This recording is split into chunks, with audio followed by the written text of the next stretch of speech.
আগামীকাল সকাল 10টার মধ্যে দাবি আদায়ের সিদ্ধান্ত না আসলে মার্চ ফর যমুনা কর্মসূচি পালন করবেন পিলখানার ঘটনায় চাকরিচ্যুত বিডিআর সদস্যরা।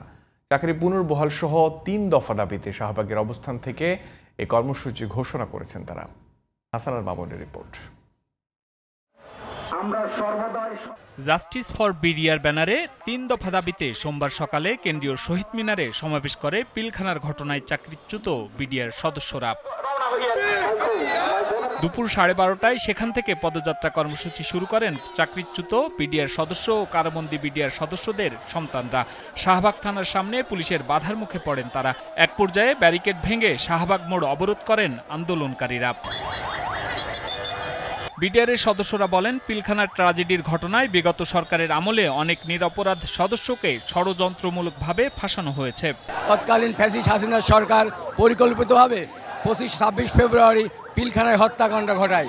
এখন আমরা চাচ্ছি চাকরিতে পুনর্বহাল করা হোক, নির্দোষ কারাবন্দীদের মুক্তি দেওয়া হোক। আমি এই ঘটনার সাথে বিডিআর কোনো প্রকারই জড়িত না।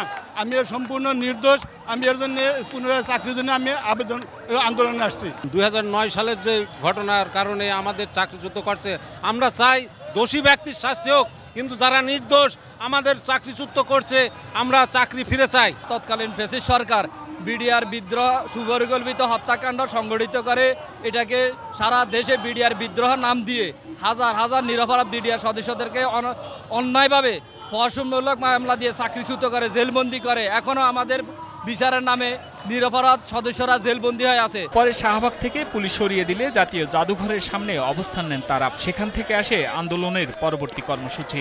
আমাদেরকে পুলিশ প্রশাসন বলেছেন আগামীকাল সকাল 10টার মধ্যে সাক্ষাৎ করাবেন। যদি 10টার মধ্যে আমাদেরকে সাক্ষাৎ না করান তাহলে আমরা আগামীকাল যমুনার দিকে আমরা ঘেরাও কর্মসূচিতে